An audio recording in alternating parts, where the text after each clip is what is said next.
boleh. Jadi pada saat kita tidurnya berkualitas, dia itu akan memperbaiki mood kita. Banyak yang berasumsi bahwa tidur itu yang penting kualitasnya, kuantitasnya doesn't matter. Itu sebabnya banyak yang mengglorify tidur sebentar, tapi bangun seger. It's okay. Padahal bukan seperti itu juga. Ada juga mereka yang disebut sebagai night owl. Tidur telat, bangun telat. Perlu dibedakan antara night owl sama begadang. Oh, apa bedanya, Coach? Penting ini. Night owl adalah sebuah kondisi, begadang adalah sebuah keputusan. Tapi pada saat kita dengan sengaja menjadikan kurang tidur sebagai sebuah lifestyle, dan itu dibanggakan, lama-kelamaan seluruh aspek fungsi kita sebagai manusia akan kena dampaknya. Wah, akan menurun.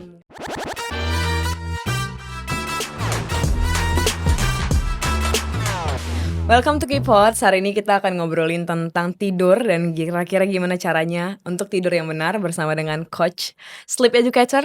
Yes, thank you. Ada Coach Vishal di sini. Thank you so much for being here. Thank you for having me. Did you sleep well last night? Oh, yes, I did. Oh ya? Yes. How do you know that you sleep well? Dengan pakai tracker. Oh, itu ngebantu ya, Coach? Salah satu cara untuk ngebantu adalah kita lihat data. Ya. Dari sebetulnya semalam tidurnya bagaimana, terus pemulihannya bagaimana. Itu kalau kita melihat dari secara objektif by data. Oke. Tapi kalau by subjective feeling, ya, I feel good, I feel great, ya, dan very excited to be here. Oh, Ya, nice. jadi, Thank you. I slept well. Gimana cara kita tahu kalau tidur kita itu enak? Apakah dengan mood kita dan siap beraktivitas atau gimana? Oke, jadi pada saat tidur kita berkualitas, pagi bangun itu kita proses loadingnya cukup cepat. Bukan berarti nggak ada proses loading ya. Jadi kalau mungkin misalnya di iklan-iklan di TV, ada yang memberitahukan bahwa begitu bangun langsung, weh seger gitu. Betul. It doesn't happen like that. Oke. Jadi memang ada waktu loadingnya, Iya. cuma loadingnya itu cepat. Nah itu yang pertama. Jadi waktu loadingnya cepat. Kedua, mood kita bagus.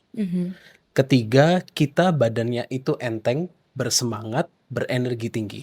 Oke. Dan itu yang akhirnya membuat kita, oh, I'm ready to seize the day. Oke. Yes. Oke, tapi kalau ngomongin tentang mood, apakah memang dipengaruhi dengan tidur aja? Karena kan kadang kita mood karena kita tahu akan bekerja itu bikin moodnya, aduh pagi harus kerja lagi kayak gitu. Apa itu berhubungan atau enggak, Coach?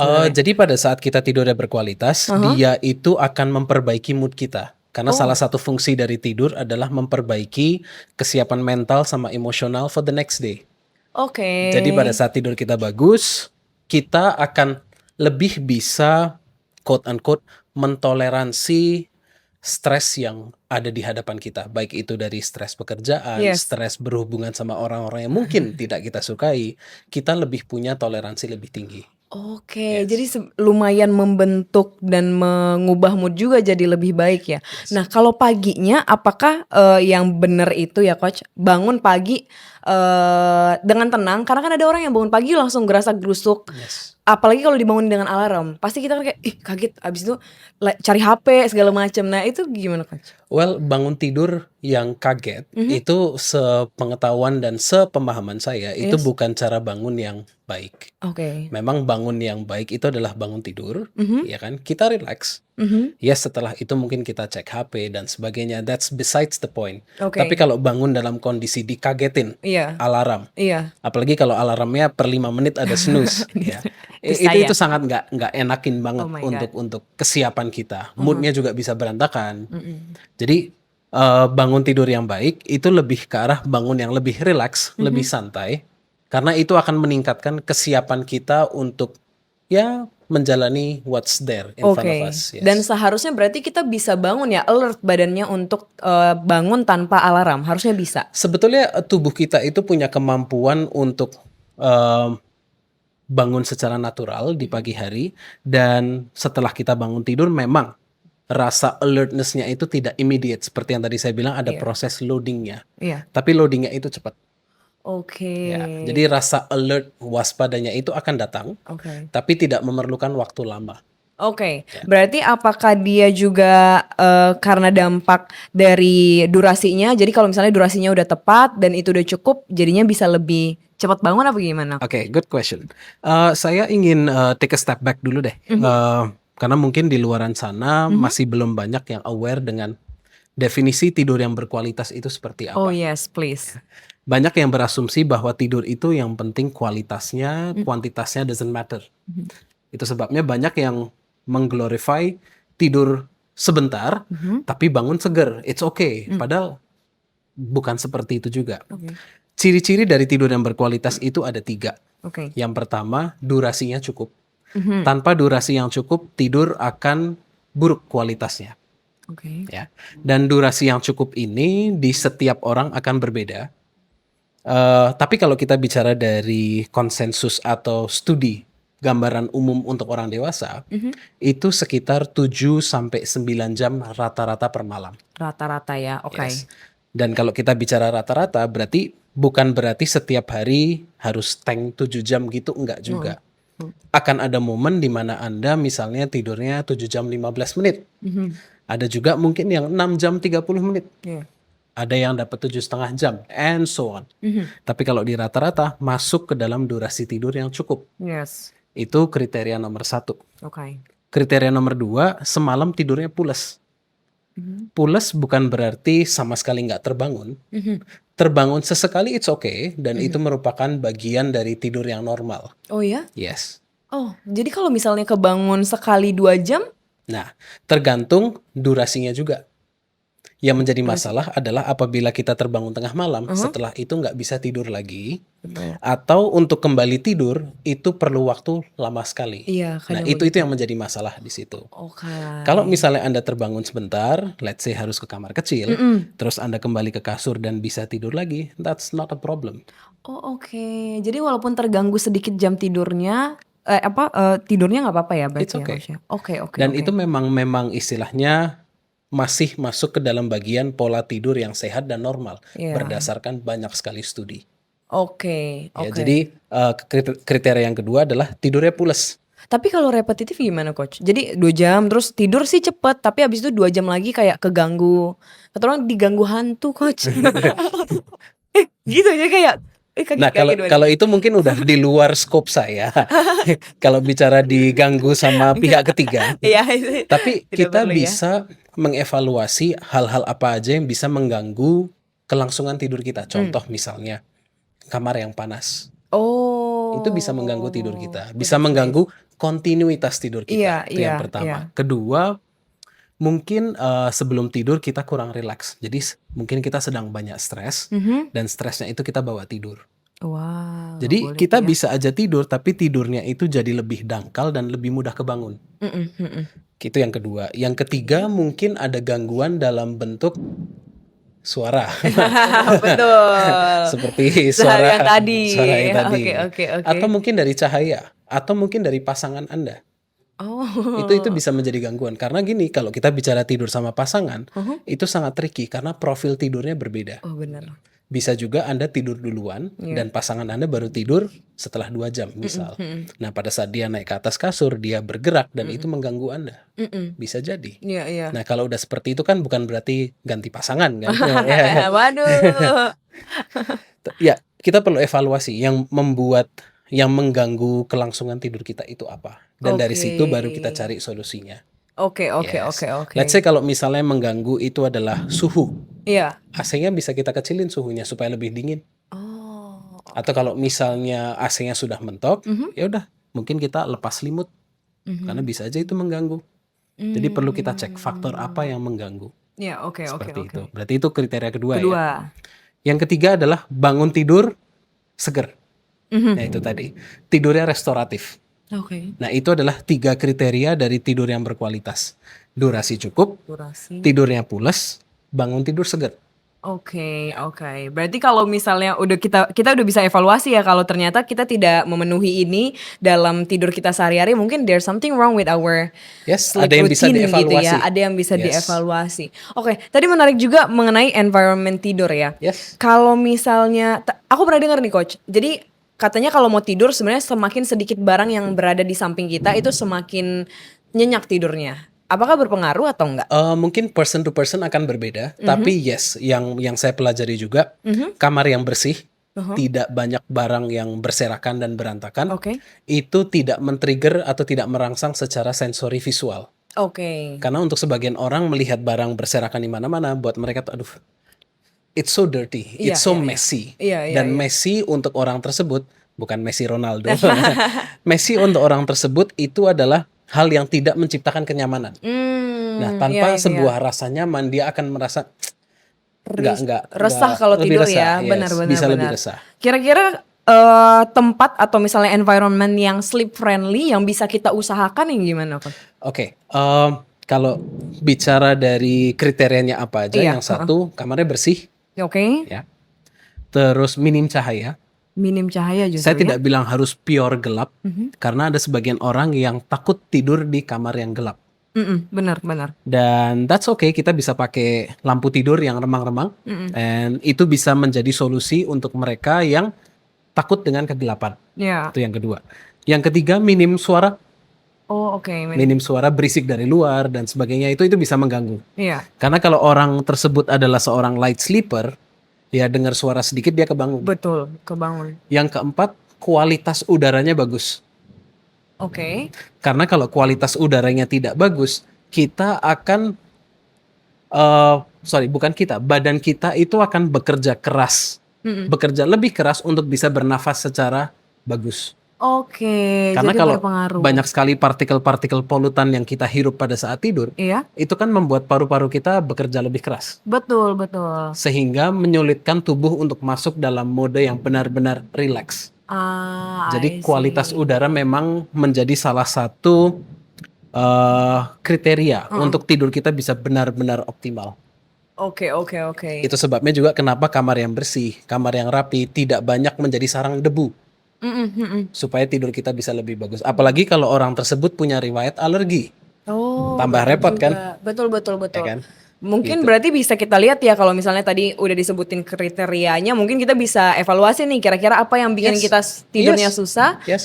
Kalau misalnya tadi soal udara ya mungkin pakai air purifier segala macamnya Betul. bisa ya. Betul. Terus dari suhunya adem. Oh, Jadi kamar yang terlalu panas itu akan mempersulit tubuh untuk bisa tidur lebih nyenyak.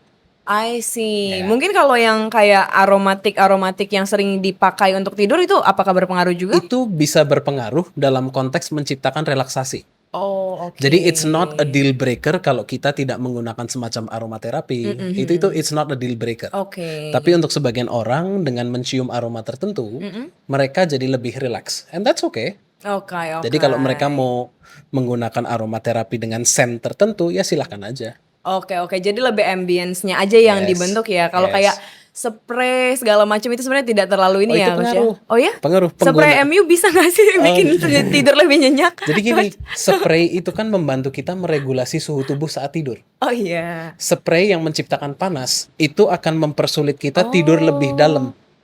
Oh, oke, oke, oke, oke. Yes, jadi spray, bantal, kasur, selimut itu punya pengaruh. Wah. Sebetulnya itu tadi mau masuk poin berikutnya setelah kamarnya adem, itu adalah penggunaan alat tidur yang sesuai. Oh, oke. Yes, Apa jadi aja tuh alat tidurnya? bantal, Aha. terus kasur of course, selimut sama spray. Oh, oke, oke, Yes. oke. Itu. Karena kalau semalaman kita tidur di spray yang justru menyimpan panas, ya semalaman kita akan gerah Oh, betul juga sih. dan tidurnya akan semakin mudah terputus-putus. Yes, yes. Nah, tapi kalau ngomongin yang sering datang ke coach ya, kan tadi ada yang kalau misalnya tadi kan kita mungkin mikir gimana sih caranya orang biar gampang tidur gitu ya. Tapi yang datang ke coach apakah keluhannya memang susah tidur atau justru ada yang kayak kok gue tidur terus ya setiap hari, Oke. setiap nggak di jam-jam yang tidak tepat gitu. Yang pilihan kedua, yang tidur terus itu jarang, hampir nggak ada. Oh iya ya. Yang lebih sering adalah kok nggak bisa tidur ya. Oh lebih sering. Dan penyebab yang mereka sering komplainkan adalah overthinking sebelum tidur, cemas sebelum tidur, dan kayak udah mencoba tidur, memaksakan diri bisa tidur, tapi kok nggak tidur-tidur. Iya. Lebih ke arah sana. Oke. Yes. And biasanya dikasih solusi apa kalau kecemasan ya terutama ya? Karena itu kan something yang sometimes you cannot control ya. The anxiety, it just coming aja sih To be fair, anxiety sebetulnya anxiety itu bisa diregulasi. Oke. And we have to control. Mengatakan bahwa anxiety itu tidak bisa dikontrol itu membuat kita menjadi helpless. Tapi sebetulnya bisa diregulasi. ada caranya untuk meregulasi. Nah, sekarang tergantung anxiety-nya ini seputar apa dulu. Karena ada yang datang ke saya itu mereka anxiety-nya seputar tidur. Jadi banyak yang dari mereka itu udah merasa cemas begitu udah sore karena menjelang malam, dan mereka itu aduh kalau besok kalau nanti malam nggak bisa tidur bagaimana ya? Iya, iya, iya, Karena iya, sebelumnya iya, iya. mereka pernah gagal di situ. Iya, iya, iya. Nah, berarti kan yang harus di-handle itu adalah kecemasan, rasa takut mengenai tidur. Nah, disitulah penting edukasi soal tidur. Oke. Nah, dengan adanya edukasi, dengan adanya data, ini kan bisa menjadi counter untuk rasa takut yang mungkin tidak berbasis data. Benar. Dengan adanya data, oh ternyata tidur tuh nggak seperti yang aku bayangin. Ternyata terbangun tengah malam, sesekali it's okay. Exactly. Ternyata aku nggak harus tidur lebih cepat untuk bisa dapat tidur yang berkualitas. Karena banyak yang masih berasumsi bahwa saran terbaik untuk dapat tidur yang berkualitas adalah tidur lebih cepat. Atau Betul. tidur sebelum jam tertentu. Benar, benar. Benar kan? Benar. Nah, that's not the case. Oh iya ya. Berarti kalau misalnya memang banyak coach misalnya tidur jam 9 ya, tapi bangunnya subuh supaya kita lebih produktif. Itu berarti sebuah miskonsepsi apa? Sebuah informasi yang mungkin cocok untuk sebagian orang, tapi tidak cocok untuk semua orang. Oke. Jadi itu ibarat, yuk semua yang berada di ruangan ini atau peserta yang sedang pemirsa yang sedang menonton, semua pakai ukuran sepatunya 36. Oh, nggak bisa Nggak ya. bisa. Sebagian bisa karena ukuran kakinya matching. Benar. Tapi nggak one fit for all gitu Betul. ya. Oh. Nah, itu sebabnya kita perlu paham jam tidur kita itu jam berapa. Setiap orang punya jam tidurnya masing-masing, dan ini perlu kita respect di situ, perlu kita hargai. Meskipun mereka-mereka yang punya jam tidur yang mirip-mirip itu masuk ke dalam sebuah kategorian. Jadi ada 3 kategori jadwal tidur Oke. yang disebut dengan chronotype. Nah, chronotype yang pertama itu adalah mereka yang pada umumnya tidur cepat, bangun cepat. Mereka disebut dengan morning person. Wow. Ya. Ada juga mereka yang disebut sebagai night owl, tidur telat, bangun telat. Ya. Ketawa karena semuanya night owl. Nah, perlu dibedakan antara night owl sama begadang. Oh, Itu 2 hal yang bedanya, berbeda. coach. Penting ini. Night owl adalah sebuah kondisi, begadang adalah sebuah keputusan. Nah, itu dia. Nah, kapan ini keputusan karena kesadaran diri sendiri atau karena dipepet sama pekerjaan? Betul. Bisa jadi kan. Iya. Jadi kita perlu bedakan di situ dulu. Oke. Ya. Night owl mereka yang tidur telat, bangun telat. Tapi ada juga di tengah-tengah antara morning person sama night owl, intermediate. Nah, itu kalau bisa dibilang jadwal tidurnya itu cukup fleksibel antara jam 10 sampai jam 12 malam. Bangunnya itu antara jam 6 sampai jam 8 pagi. Nah, kita perlu paham kita itu sekarang berada di chronotype yang mana. Oke. Ya. Dan chronotype ini bisa berubah sepanjang masa hidup kita. Iya, iya. Anak-anak itu pada umumnya mereka masuk ke dalam kategori morning person. Mereka tidur cepat, bangunnya agak cepat. Terus pada saat mereka masuk usia remaja, mereka itu bergeser dari morning person jadi night owl. Tidurnya telat, bangunnya telat seharusnya. Tapi karena sekolah di sini mulainya cepat, jadi mereka tetap tidurnya relatif telat, tapi bangunnya harus cepat. Iya, iya. Karena ngejar jam sekolah kan. Tapi kalau dilihat secara gambaran umum, anak-anak remaja sampai usia ya 18-19an, mungkin sebagian 20, mereka itu masuk ke dalam kategori night owl, tidur telat, bangun telat. Oke. Setelah masa remaja, mereka memasuki usia dewasa muda, mereka bergeser maju menjadi intermediate, tengah-tengah. Jadi mayoritas orang dewasa itu berada di intermediate. Mayoritas. Tapi nggak semuanya. Nah, nanti begitu dari dewasa ini masuk ke lansia, mereka bergeser lagi menjadi morning person lagi. Itu sebabnya kalau Anda lihat lansia pada umumnya tidurnya cepat, bangunnya cepat. Oh, iya, iya, Pada iya, umumnya. iya, Jadi it's a full circle. Ya. Dan Jadi dipengaruhi dengan gaya hidup juga mungkin ya. gaya hidup. Jadi kalau kita bicara jadwal tidur itu dipengaruhi genetik nomor 1, kedua adalah usia, yang ketiga adalah gaya hidup. Oke. Kenapa penting untuk mengetahui kita di jenis yang mana? Karena kalau misalnya Anda seorang night owl, let's say Anda terbiasa tidur setengah 1 pagi. Iya, iya. Bangunnya jam 8.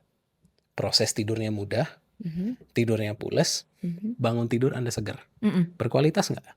Berkualitas. Berkualitas. Nah, sekarang saya bilang sama Anda, kalau misalnya Anda mau detox ginjal Anda Mm-mm. itu terjadi sebelum jam 11. Oke. Kalau misalnya saya bilang Iya, seperti itu, iya. yang Anda lakuin apa?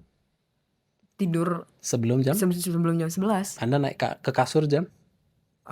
Bisa jam 9, jam 8 mungkin. Oke, Anda naik ke kasur jam 9. Iya, jam Berharap bisa tidur jam 11. 9. Tapi Anda baru tidur jam 12. Iya. Selama 3 jam itu yang Anda lakuin apa? Hitung domba. Betul. Itu domba. Sampai 1 juta dombanya kok. Anda bekerja keras untuk bisa tidur. Betul, tapi iya benar. Anda berjuang di sana. Iya, betul. Frustrasi, Iya. cemas. Kenapa nggak bisa tidur? Betul. Dan rasa cemas itu lama-kelamaan yang bisa menciptakan insomnia. Oh, oke. Jadi Oke. tidak perlu mencoba tidur terlalu cepat kalau itu memang tidak selaras sama jam biologis Anda. Oh, oke. Karena yang ada hanya akan menimbulkan banyak kecemasan. Iya. Dan Anda akan mulai benar. menciptakan asosiasi bahwa tidur kok sulit ya. Betul. Jadi sebenarnya it's okay ya, kita mau ya memang sebaiknya mungkin jangan terlalu tidur terlalu pagi subuh. Tapi kalau memang badannya sudah terbiasa jam 12:30 ya it's okay juga.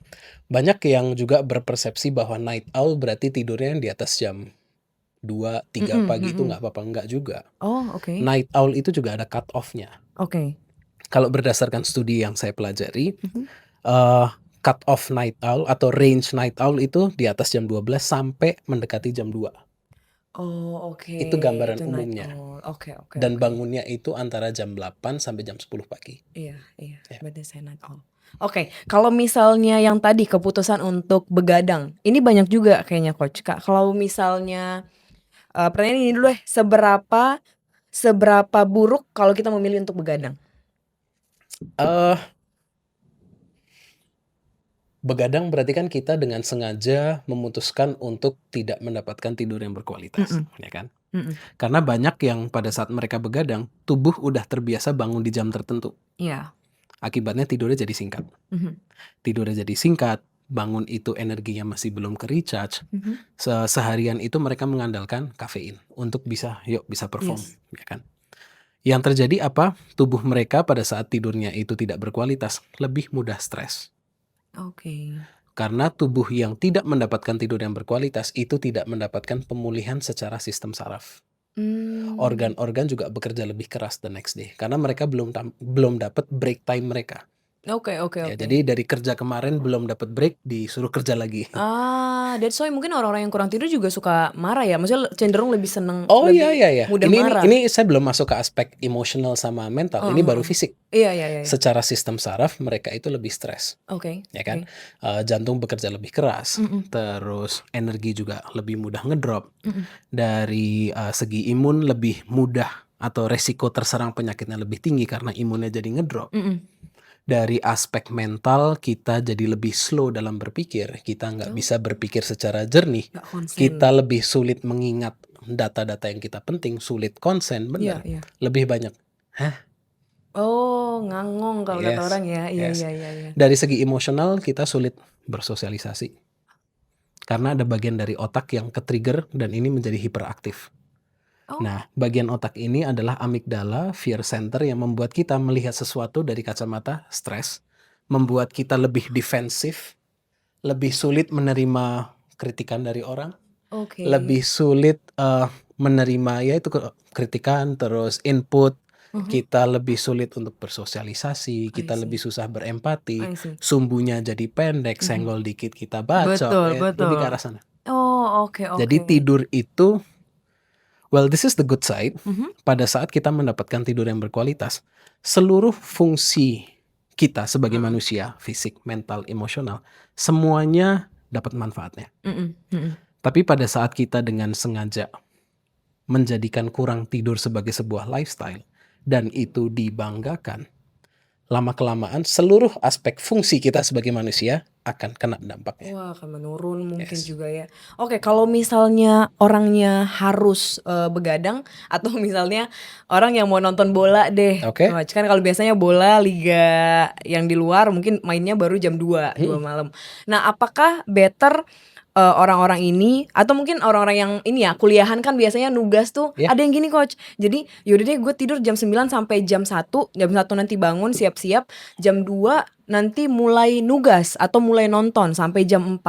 Terus nanti kalau udah kelar ya jam 5 sampai jam 6 tidur, jam 7 mulai hari gitu. Oke. Apakah is it good? or not? Jadi ini istilahnya kayak membuat tidur itu kayak semacam skema cicilan ya. Oke. Jadi memang kalau kita bicara mengenai cicilan tidur, yang saya baca, tidur itu bisa kita break jadi pola tidur itu pada umumnya ada 3 jenis. Oke. Jenis yang pertama itu adalah pola tidur 1 kali dalam 1 siklus 24 jam. Dan pola tidur ini disebut dengan pola tidur monophasic. Oke. Jadi kita tidurnya sekali doang di malam hari. Mm-mm. Ya. Dengan harapan tidurnya berkualitas. Iya. Oke. Yang kedua, pola tidur biphasic. Biphasic ini adalah tidur kita dicicil jadi 2. Oke. Ya. Porsi besarnya tetap di malam hari. Mm-mm. Terus sisanya itu kita bayar di siang hari, jam tidur siang. Oh, oke bisa Pola gitu. tidur ini disebut dengan pola tidur biphasic. Oke. Nah, yang ketiga, pola tidur polyphasic. Nah, polyphasic ini kita memecah tidur kita menjadi lebih dari 2 kali. Bisa 3 kali, bisa 4 kali. Tetap dengan pertimbangan porsi besarnya itu tetap di malam hari. Oke. Jadi kalau misalnya kita punya kebutuhan tidur, let's say ya, 7 jam. Mm-mm. Malam, karena lifestyle kita saat ini mungkin karena chaotic work schedule dan sebagainya, kita pecah jadi polyphasic. Tidur malamnya itu mungkin 4,5 jam. Oke. Berarti masih tekor 2,5 jam. Ya kan? Nah, kita tinggal placing strategic napping sepanjang hari. How? Nah, tergantung nappingnya itu, let's say misalnya 4,5 jam, kita tekor 2,5 jam ya. Let's say kita napping bentar, power nap gitu, 20-30 menit di menjelang siang hari. Istirahat sebentar. Oke. Ya. Terus nanti antara jam 1 sampai jam 3, which is periode untuk kita bisa tidur siang, kita tidur 1,5 jam. Terus sorenya lagi 1/2 jam. Kan terpenuhi. Oh, jadi boleh gitu ya? Nah, perlu dipahami bahwa pola tidur polyphasic sampai sekarang, mungkin saya juga yang belum update, tapi sampai sekarang saya belum menemukan ada studi yang menyebutkan bahwa ini bisa dijadikan sebagai gaya hidup Oke. yang polyphasic. Iya. Tapi kalau short term strategi silahkan. Jadi kalau misalnya sedang ada tugas nih, seperti yang Iya. tadi ada bilang, Iya. mungkin kan nggak sepanjang masa kuliah. Oh, betul. Bisa aja mungkin untuk 1-2 bulan ke depan bakal intens, ya adopsi aja. Oh, Tapi setelah itu oke. balik lagi. Oke. Ya. Atau mungkin nanti pas puasa Ramadan bisa diadopsi. Oh, benar. Yes. Puasa Ramadan ya. Oh, Gitu. Oke. Nah, tapi kalau yang pola tidur biphasic, saya udah sering membaca bahwa ini bisa dijadikan sebagai gaya hidup. Jadi it's okay kalau kita punya pola tidur, misalnya nih 6 jam di malam hari, 1 jam atau 1,5 jam di siang hari. Oh, itu nggak apa-apa ya, Nggak apa-apa. Coach, berarti ya. Nggak kelamaan ya berarti ya. Kadang kan ada orang yang bilang tidur siang sejam aja lah, 2 jam nanti nggak bisa tidur lagi malam Nah, gitu. itu ada benernya. Tapi perlu kita pahami bahwa tidur siang itu ada beberapa jenis. Jenis yang pertama itu disebut dengan power nap. Nah, power nap ini studi literatur menyebutnya tidur siang dengan durasi 20-30 menit. Tidak di atas itu. Iya. Jadi itu power napnya cut off-nya di situ. Oke. Ya. Terus ada juga yang disebut dengan full cycle nap. Nah, full cycle nap itu durasinya 90 menit. Oh. Nah, kenapa 90 menit? Karena satu siklus tidur itu durasinya 90 menit. Nah, dalam satu siklus tidur kita mendapatkan light sleep, deep sleep, dan REM sleep. Oke. Masing-masing ini punya fungsinya sendiri, tapi saling melengkapi. Oke. Nah, kalau power nap, kita itu mendapatkan yang namanya fungsi dari power nap itu adalah mengurangi mental fatigue, dan pada saat kita bangun, kita segar.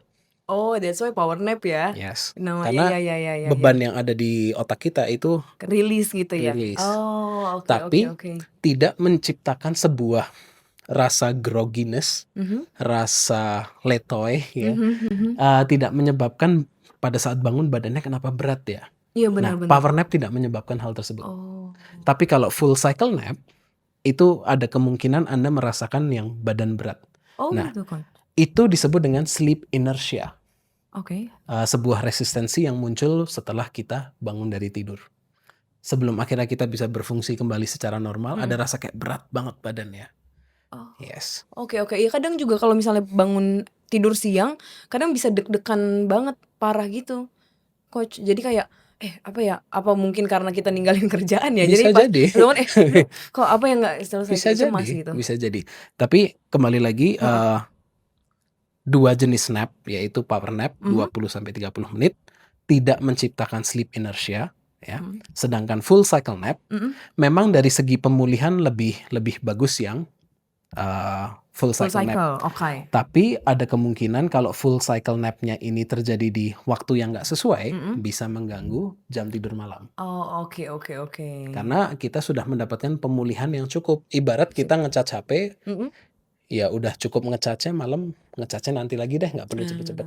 I see. Ya.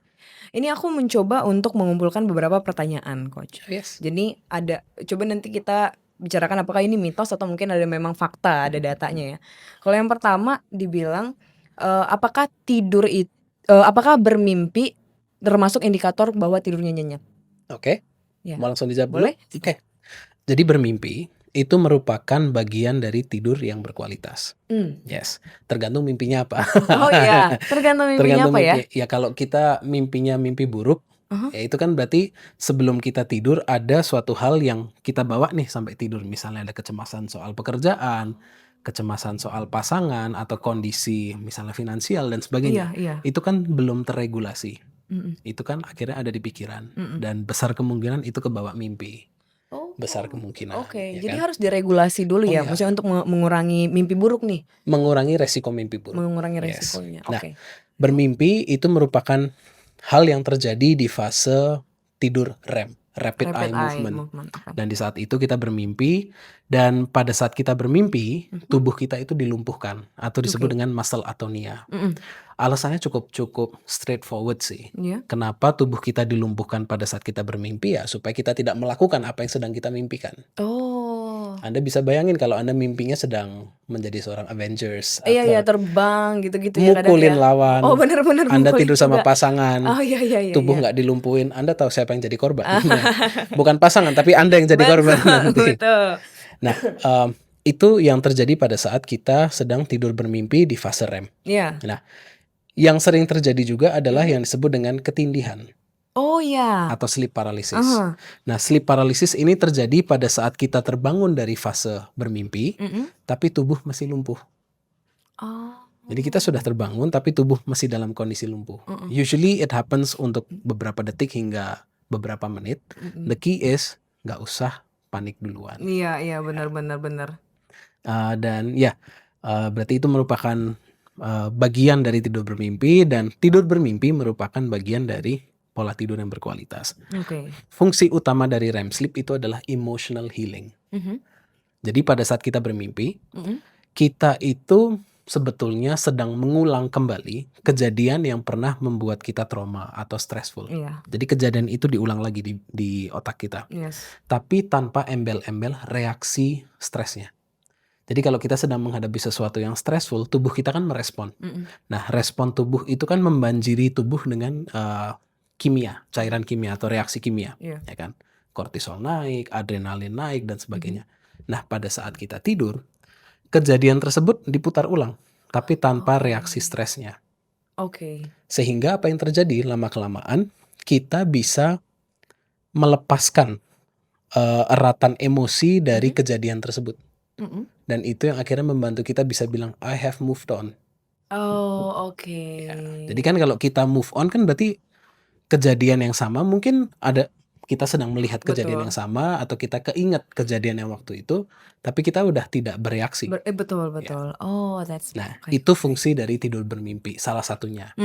Yang kedua adalah pada saat kita tidur bermimpi, otak itu sebetulnya sedang mencari sebuah solusi dari sebuah problem yang mungkin kita miliki, selama ini belum ketemu solusinya. Oh, really? Yes. Oke. Itu sebabnya banyak sekali orang yang bangun dari mimpi dengan aha. Oh iya. Yes. Orang-orang kreatif butuh bermimpi berarti ya. Yes. Karena kayak It terbuka becomes dirinya. problem solving. Oh. Yes. Oke. Jadi gunanya itu. Oke, nextnya Apakah meminum minuman mungkin jahe, teh hangat, atau bahkan alkohol bisa bikin tidur lebih nyenyak dan lebih pulas? Mungkin ada beberapa sih ya? Kalau jahe mungkin yes, Iya, kalau alkohol tidak. tidak sama Tidak. sekali. Karena beberapa mungkin ada yang habitnya mungkin minum wine sedikit ya, maksudnya jangan mabok. Kalau mabok ya memang udah tidur gitu ya, Coach. Mungkin sedikit, seberapa porsi lah gitu mungkin ya yang ukurannya diminum dan memang berhasil untuk tidur, mungkin ya. Lama-kelamaan habit tersebut akan menciptakan sebuah, oh kalau mau tidur harus minum wine. Mhm, Ada sebuah new habit yang terbentuk. mhm, Nah pada saat nggak ada wine, mhm. secara nggak sadar dia itu mendikte bahwa oh nggak ada wine, bisa tidur nggak ya? Oh, Kita pada saat menggantungkan mhm, kemampuan tidur kita pada sebuah alat bantu, mhm, disitulah kita pelan-pelan mulai kehilangan rasa percaya diri pada kemampuan kita, which is innate skill untuk mhm, bisa tidur. Karena sebetulnya tidur itu bakat alami kita. mhm, mhm. Kita semua itu terlahir dengan 3 bakat dasar. Dan ini sudah saya sering omongin berulang kali bahwa ya mungkin ya udah pada bosen dengerin, Mhm, tapi ya banyak yang belum paham juga soal iya, ini. Kita semua terlahir dengan bakat untuk cari makan. iya, Kita terlahir dengan bakat untuk reproduksi. yes, Dan yang ketiga, kita terlahir dengan bakat untuk beristirahat. oke, Ketiga bakat ini sudah terintegrasi ke sistem biologi kita. oke, Jadi kita nggak perlu bersusah payah. untuk Bagaimana caranya supaya bisa tidur malam harus ngapain? Nggak perlu. oke, Sleep happens to you. Kita oh. nggak perlu mengejar tidur. Yes. Oh, that's nice. Iya, iya, iya, iya. Berarti kalau orang-orang, tapi apakah sama case-nya kalau misalnya orang-orang yang udah butuh pil tidur? Nah, eh, kalau misalnya seseorang mengalami gangguan tidur dan Mhm, itu setelah didiagnosa mhm, perlu tambahan atau perlu bantuan medis, mhm, yes, then they need the help. Seperti contohnya mungkin em, mereka-mereka yang mengalami penurunan fungsi tubuh tertentu mhm, sehingga memerlukan bantuan obat agar bisa tidur. iya, Selama dengan arahan dan konsultasi yang sesuai, mhm. silahkan. Karena obat tidur itu punya perannya sendiri. Nah, kebanyakan dari Oh, kita yang belum paham mengenai tidur mhm. dan seluruh hal yang berhubungan sama tidur, we tend to abuse, not use sleep Oh, medication atau sleep supplements. oke, oke, Yes. oke, oke. Nah, Jadi problemnya di sana. iya, iya, iya, iya, iya, iya. Tuh. Oh, apakah kalau misalnya kan ada juga yang gami-gami untuk, anak kecil Mm-mm. itu nggak apa-apa dikasih apa gimana tuh, Coach? Pertanyaannya perlu nggak? Gami. Oh, jadi iya, iya, itu Eh, juga ya Kan yang harus mereka dijawab suka ya. bilang ini gummy isinya melatonin. Yes, Kasih ke bener. anak-anak. Anak-anak itu mereka berada di fase di mana produksi melatonin ini paling besar. Jadi Nah, kenapa harus dikasih lagi kenapa harus gitu ya? dikasih lagi? Oh, Apakah anak oke. tersebut punya masalah jet lag? Hmm, Oh, I see. Apakah dia punya ritme sirkadian yang berantakan? Mhm, Nah, kita perlu evaluasi dulu. oke. Ada keluhannya nggak yang memerlukan suplemen melatonin? Oke, oke. Meskipun melatonin itu it's considered one of the safest Yes. supplements, tapi bukan berarti kita abuse juga. Jadi Ya, memang harus menjawab pertanyaan dulu, perlu nggak gitu ya, yes, kalau perlu diambil, yes. kalau nggak tidak. Dan banyak yang belum aware bahwa melatonin itu ada 2 jenis juga. Oke. Yes. Melatonin yang tujuannya adalah membantu mengembalikan ritme tidur, Mhm, seperti mereka yang jet lag dan mhm, sebagainya punya kesulitan untuk bisa memulai proses tidur itu sendiri. Sama melatonin yang lebih ditargetkan ke mereka-mereka yang tidak bisa menjaga kelangsungan tidur, seperti lansia. oh, iya, iya, iya, iya, iya. Eh, Kalangan lansia, mereka memiliki kesulitan tidur. Salah satu faktornya adalah produksi internal Mhm, melatonin mereka menurun drastis. mhm, Karena memang pabriknya, outputnya sudah berkurang. Dengan bertambahnya usia, memang produksi melatonin akan menurun. Nah, karena produksinya ini menurun, kemungkinan besar mereka mungkin nggak ada isu untuk memulai tidur, mhm. tapi tidur mereka itu kayak nggak bisa lama, mudah banget terputus-putus. Iya, iya, iya. Sehingga mereka perlu bantuan pengawas tidur, yaitu melatonin, Mhm, dari mhm. luar. Oh, oke, oke, oke. Gitu. Berarti bisa dibilang kalau misalnya tadi kan kita bahas ada orang yang tidurnya 2 jam bangun, 2 jam bangun. Kalau merasa udah, kayaknya nggak enak deh tidur kayak gini, berarti boleh ambil suplemen Tergantung melatonin? dulu, dia terbangun per 2 jamnya kenapa? Ada Mmm, juga mereka yang terbangun per 2 jam karena mungkin mhm. stres levelnya sedang tinggi. Oh, jadi dilihat dulu ya? Kembali lagi regulasi. Iya, iya, Nah, iya. dan kita juga perlu paham pada saat kita masuk ke dunia tidur, Mhm, kita itu tidur dalam gelombang. cycles yang disebut dengan sleep cycles.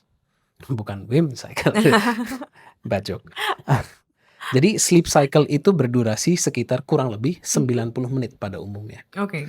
Dan untuk orang dewasa itu diperlukan sekitar 4 sampai 6 sleep cycles. Berarti itu sekitar 6 sampai 9 jam. Yes. Nah, pada saat kita masuk pertama kali, pada saat kita memulai tidur, kita itu disambut oleh yang namanya light sleep. Karena di sleep cycle ini kita menerima tahapan-tahapan tidur itu. Oke. Kita begitu masuk, disambut dengan light sleep untuk beberapa menit, habis itu masuk ke deep sleep. Setelah beres di deep sleep, kita naik lagi ke light sleep, habis itu masuk ke REM sleep. Oke. That one sleep cycle, selesai. Habis itu diulang. Nah, cuma pengulangannya ini bentuknya tuh nggak sama. Artinya, tidak setiap sleep cycle akan memiliki rasio deep sleep sama REM sleep yang sama. Artinya gini, kalau misalnya kita tidur 7 jam, misalnya ya, dan 7 jam ini kita bagi jadi 2. Segmen pertama sama segmen kedua. Segmen pertama ini, deep sleep-nya akan lebih dominan. Jadi fungsi utama dari segmen pertama adalah pemulihan fisik. Oh, oke. That's why banyak orang yang suka bilang, "Coach, saya tidur 3-4 jam aja, bangun badan sudah fresh." Betul. Karena pemulihan fisiknya sudah terjadi. Ya, meskipun tidak 100% pulih, tapi pemulihan fisiknya sudah dominan. Oke. Ya, sehingga kalau disuruh beraktivitas fisik, Udah bisa, Bisa. sudah mampu. Oke. tapi kalau suruh bersosialisasi, Oh, oke. karena pemulihan oke. mental emosionalnya terjadi di segmen kedua. I see. Oke. Gitu. That's why we need durasi yang cukup supaya terjadi pemulihan. Setuju. Gitu. Jadi full holistik jadinya Holistik. ya. Oke. Nah, pertanyaan selanjutnya, semakin kita capek satu harian akan lebih mudah tidur di malam hari. Ada benernya, ada kurang benernya. Oke. Banyak mereka yang terlalu capek, itu badannya nggak rileks meskipun capek.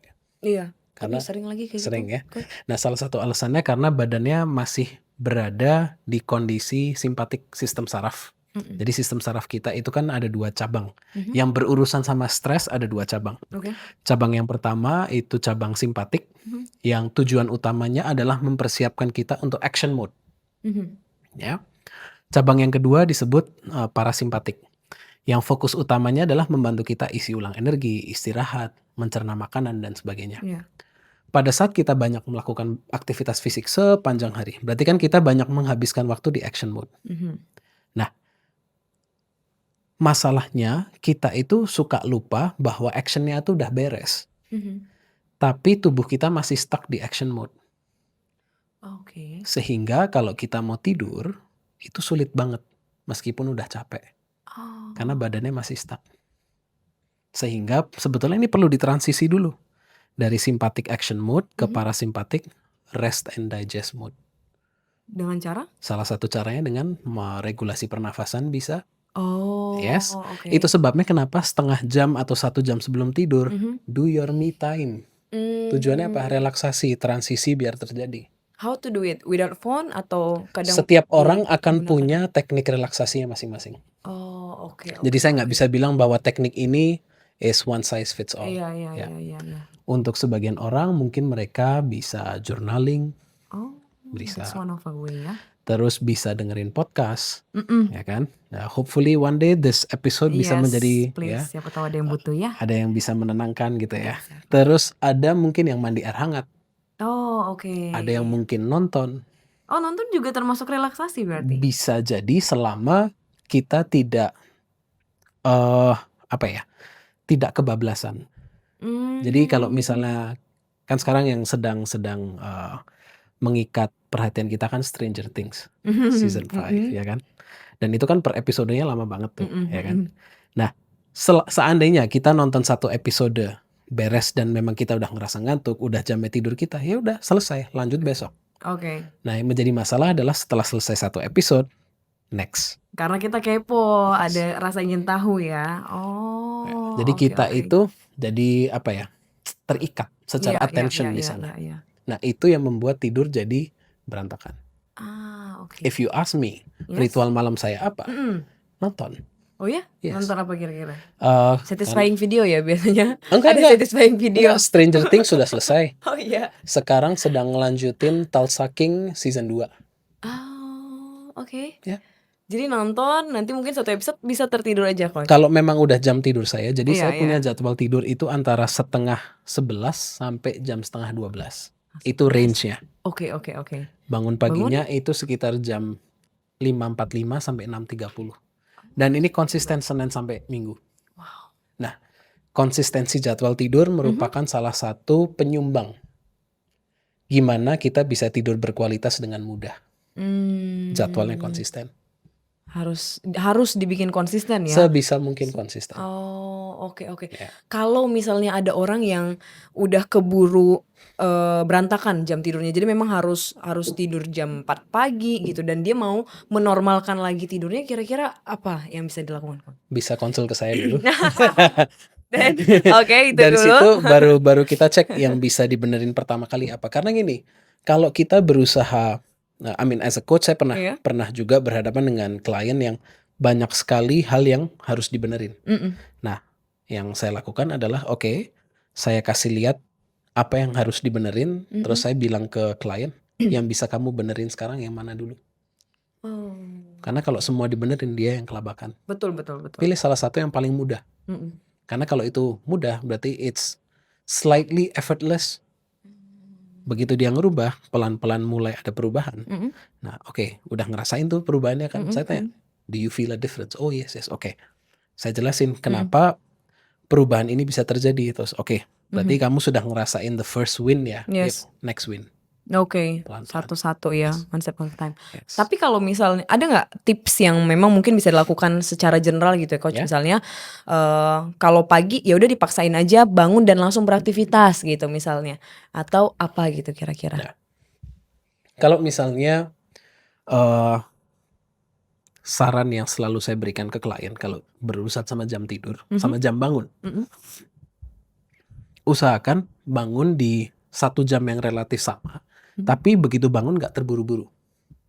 Jadi misalnya kalau dia harus bekerja jam 7, harus keluar dari rumah jam 7 misalnya, berarti saya saranin ke dia bangun jam 6.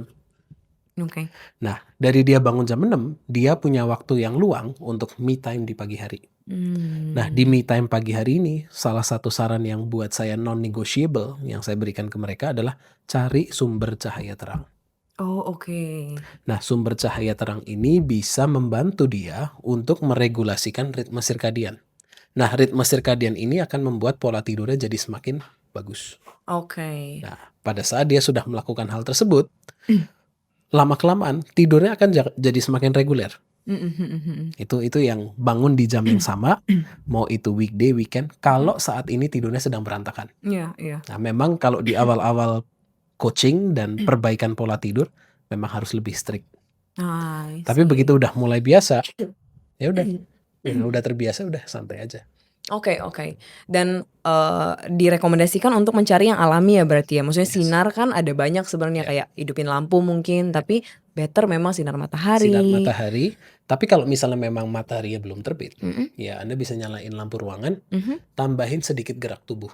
Oh, Yes. oke, Itu oke, akan oke. membuat tubuh Anda mendapatkan sinyal bahwa oh, it's time to be active. Oke. Ya. Oke.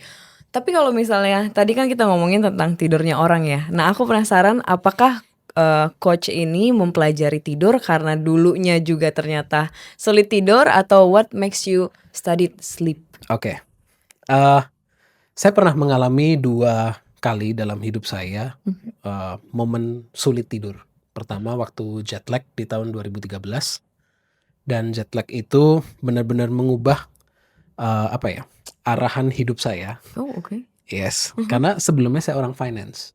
Oke. Saya adalah orang finance yang memang sudah menentukan bahwa karir saya akan bergerak di bidang finance. Iya. Tapi karena jet lag, berat badan saya naik 15 kilo dalam waktu 3 minggu.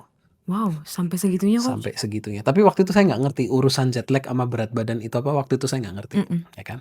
Yang terjadi adalah pengennya makan terus. Oke.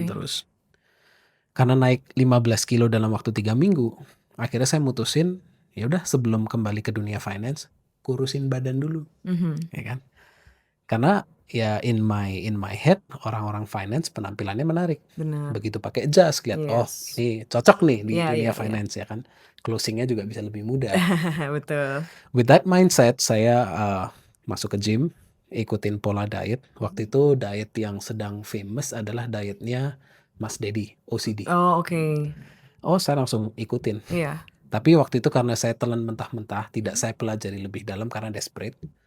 Yang terjadi waktu itu di saya adalah saya mendevelop yang namanya binge eating. What is that? Jadi karena ada jendela puasa sama jendela makan, Mm-mm. waktu itu yang saya ambil langsung itu adalah makan 4 jam, Mhm. puasanya 20 jam. Wah, Jadi ekstrim dalam juga. 4 jam itu semua saya makan. Oke, oke. Meskipun saya masih ingat waktu itu Mas Dedi pernah bilang yang penting jangan rakus Mhm. dalam OCD. Ya tapi yang namanya lapar pengen makan semua dan I justified cuma punya 4 jam kok. Yes. Oh saya sikat semua. Mhm. Begitu mendekati jam buka puasa, yes sebentar lagi buka puasa, sebentar lagi makan semua, saya kumpulin di meja, Mhm. ya makan, Oke. happy banget ya Iya, kan. iya. Dan begitu saya tutup jadwal makan, mulai puasa, yang saya pikirin kok waktunya lama ya. Iya, kapan makan Kapan lagi buka? ya? Iya, Yes. benar-benar. Nah itu berlangsung untuk beberapa minggu sampai beberapa bulan. Mhm. Memang turun, Mhm. tapi setelah itu karena polanya tidak sustainable di saya waktu itu, Mhm. ya karena saya belum pelajarin ya udah jadi yoyo, naik lagi. Oke. Sampai akhirnya saya menggunakan jalan konvensional, Mhm. ya saya hired a PT, personal trainer, Yes. dan pola makannya hanya ya sedikit dimodify lah. Mhm. Udah mulai kelihatan ada hasilnya, badan mulai bagus dan sebagainya. Tapi waktu itu saya minder di gym. Kenapa Why? minder? Saya lahir di kota Jogja. Mhm. Saya lahir di Jogja, besar di Jogja, dan di Jogja itu sangat kental waktu itu dengan bodybuilding. Oke. Dan gymnya di sana itu nempel sama hotel mayoritas. Kalau Mhm. sekarang udah beda, Mhm. sekarang udah beda. Tapi kental bodybuilding. Dan waktu itu saya masih ingat setiap kali latihan di gym tersebut banyak nih orang-orang yang setelah latihan tuh flexing. Waduh. I mean ya it's a regular thing to happen in a gym. Yes. Tapi waktu itu rasa minder saya membuat kok nggak nyaman ya di Mhm. sini, ya kan. Akhirnya saya bilang ke orang tua, itu ruko yang mau kita pakai untuk business finance, boleh nggak lantai 3-nya aku jadiin my personal gym? Wow. Akhirnya oke boleh. Yes. Dengan minimum equipment, Mhm. saya latihan di sana. Terus saya berpikir kalau saya aja bisa merasa minder, pasti di luaran sana banyak yang minder. Yes. Udah ruko ini jadiin gym aja. Oh. Jadi yang tadi yang mau finance, Aha. saya jadi gym owner. Oke. Jadi punya gym, terus saya berpikir kalau saya mau bisnis gym, Mhm. berarti kan saya harus paham dunia personal training. Betul. Ya udah, masuklah saya sebagai personal trainer Oke. di 2014. Iya, iya, iya, Udah, iya. akhirnya jalan, sukses sebagai personal trainer selama 6 tahun sebelum akhirnya COVID Oh menutup iya. kedua gym. Di 2016 saya buka gym kedua. Mhm. 2017 saya 1 tahun insomnia. Oh my God. Ya. Oke. Tapi waktu itu nggak ngerti kenapa bisa insomnia, saya nggak ngerti. Mm-mm. Dan I did not seek help karena Ngerasa itu biasa atau? boys don't cry. Oh, Mentalitas itu. wow. Iya, iya, ya iya, kan? iya, iya. Dan jujur aja besides boys don't cry, saya nggak tahu harus kemana. Oke. Ya kan? Akhirnya udah jalanin aja terus. 2020 kedua gym tutup karena COVID. Nah disitulah because the power of kepepet, Mhm. how to survive. Ada satu kolega saya, she is one of my very close friend right now, teman bisnis juga, namanya Marcelina Leonora, sering dikenal dengan panggilan Coach Leoni atau Coach Mama. Mhm. Dia yang kasih arahan, kamu kenapa nggak belajar aja soal tidur? Oke. Dia pinter, arahannya dia itu karena dia ingin suatu saat kalau ada masalah tidur bisa konsul gratis. Iya, iya, She's iya. very smart, ya kan? Tapi dari situ waktu I realized that ya udahlah nggak ada salahnya cek ke rumah, cek Google ada nggak sih fitness and sleep. Yes. Ternyata ada. Dan karena COVID harganya murah, udah ambil. Oke. Belajar, begitu belajar, saya baru tahu ternyata pada saat tidur kita bermasalah, Mhm. nafsu makan kita naik. Mm. Then I connected the dots waktu jet lag. That's Kenapa why. nafsu makan saya bisa kata kadut? Oh, oke. Oh, ternyata penyebabnya ada di sini. Iya, iya, iya, Dan iya, iya. langsung, oh, info ini harus dibawa ke Indo. Iya. Nah, dari situ saya pelajari lebih dalam lagi soal tidur, Mhm. insomnia, terus CBT insomnia dan sebagainya. Udah sampai sekarang there's no turning back. Oh wow, oke oke. Berarti kalau dari yang dipelajarin, maksudnya bentukannya mungkin short course atau certifications Short atau? course, sertifikasi, itu banyak sudah saya lalui. Oh oke oke oke. Masih belajar. Iya, Jadi iya, iya, selain iya, iya. dunia tidur itu sendiri kan, tidur ini sangat erat hubungannya dengan ada aspek nutrisinya, Mm-mm, ada aspek breathwork-nya. mm-mm, Karena salah satu cara untuk relaksasi breathwork. mm-mm. Jadi itu saya pelajarin juga, nutrisi saya pelajarin. Terus dari fungsi olahraganya juga, ya memang udah ada background PT-nya. Betul. Jadi istilahnya bagaimana saya bisa merangkul semua aspek yang urusannya sama tidur. Oke, oke, oke. And it's very important ternyata ya, turns out. Two last questions mungkin ya coach. Kalau yang pertama, apakah kalau misalnya kita ngantuk-ngantukan itu berarti there's something wrong with our sleep cycle atau sleep routine? Kayak bener-bener ngantuk, kan ada yang kadang siang tuh mata tuh nggak bener-bener nggak bisa diajak kerja sama untuk produktif. Yang saya pelajari, tubuh kita itu punya kesempatan 2 kali dalam satu siklus 24 jam untuk beristirahat. Mm-mm, Yang pertama itu di malam hari, mm-mm. yang kedua itu di siang hari, Oke. yang disebut dengan circadian dip. Jadi tubuh kita itu mengalami 2 kali circadian dip, yang Yes. besar di malam, yang not so besar, yang tidak terlalu besar itu di siang hari. Nah sebetulnya itu adalah sebuah momen di mana kita itu dikasih kesempatan beristirahat. Oke. Jadi kalau setelah makan siang, tubuh kita ngerasa berat, pengennya tidur, yaitu it's part of our biology. Plus ditambah yang kita makan apa, Oke, oke, oke. sama semalam tidur kita gimana. Mm-mm, mm-mm. Kalau semalam tidurnya berantakan, ya tubuh sedang memberikan kita sinyal, kamu kan ada nih momen untuk bisa istirahat sebentar, istirahat dong, badanku lagi capek nih. Ya. Oke, oke, oke. Oke, last questionsnya berarti mungkin untuk yang nonton kalau memang lagi struggling untuk tidur, kira-kira tips apa yang mau dikasih atau yang bisa diberikan, mungkin start dari pola makannya atau mungkin habit yang bisa diubah atau apa yang mungkin simple dan bisa dilakukan. Oke, sebetulnya saya punya satu sesi edukasi khusus dan itu sudah saya up di YouTube. Mungkin nanti bisa dibantu untuk share linknya. Oke. Nama webinarnya adalah Rahasia Tidur Berkualitas Tanpa Obat. Dan di situ sudah saya spill semua secara detail. Tapi kalau in short, untuk kita bisa tidur berkualitas itu kuncinya ada 7. Oke, banyak. Tapi cukup simpel sih sebetulnya. Oke. Yang pertama adalah jadwalnya teratur, Oke. Senin sampai Minggu. Yang kedua, bangun tidur cari cahaya terang. Oke. Ketiga, gerakin tubuh sebisa mungkin. Jadi jangan habiskan waktu kita terlalu banyak rebahan atau duduk. Badan ini memang harus digerakin. Yang keempat, makan makanan bergizi dalam jumlah yang cukup. Nah, cukup ini kan di setiap orang akan berbeda. Betul. Ya kan? Kelima adalah be mindful about your stimulant like caffeine. Bukan berarti jangan minum, silahkan aja minum, tapi kita perlu paham kapan kita harus stop minum. Oke. Keenam adalah siapkan kamar senyaman mungkin.